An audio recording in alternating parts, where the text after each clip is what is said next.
salaamaaleykum Issa Pouye nuyu naa la. waaw maa ngi lay fay bu baax. Issa combat bi jeex na coow li bari na 4 appuis du 4 appuis. lan la lan lay wax combat bi d'abord. sant na yàlla bu baax. ndëm ñaa yàlla may nañu ko. yaa ngi dégg 3 appuis moo am 4 appuis amul ñun dama daan jël bu leen nañ ab jël lay leer wala gang mooy leer. yaa ngi dégg 4 appuis amul. yaa ngi dégg jël bu leen nga daan su ma soobee sa làmb jëriñ 4 appuis parce que dañuy coow nga ne 4 appuis nga def ko 4 appuis làmb kañ si 4 appuis duggee la làmb yàqu. 4 appuis duggee làmb la làmb yàqu. maa mag dana bëri ba ma xam ne mi ngi ràmb daan ka te 4 appuis amul 3 appuis am yaa ngi dégg ñun daal jël ko daan daa leen nañ sant na yàlla bu baax nag ñu lam ñaan am nañ ka ñu sant yàlla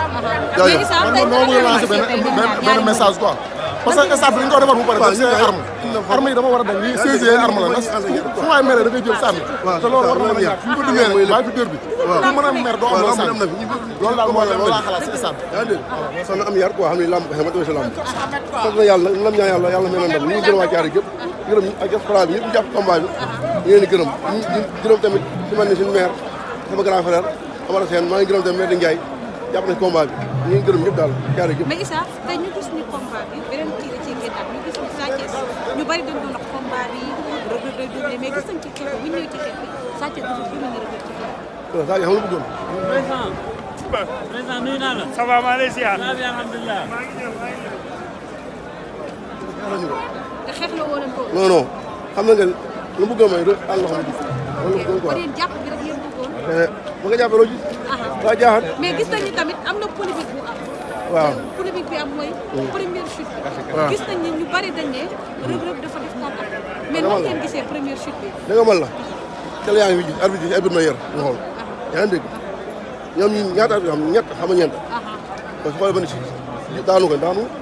loolu la quoi arbitre c'est le terrain waaw léegi ñu gis tamit bañ ñëwaatee gis nañ Reug Reug ba tey ci bëre bi tey dafa jël jël na coup waaw mais lamb ak loolu ànd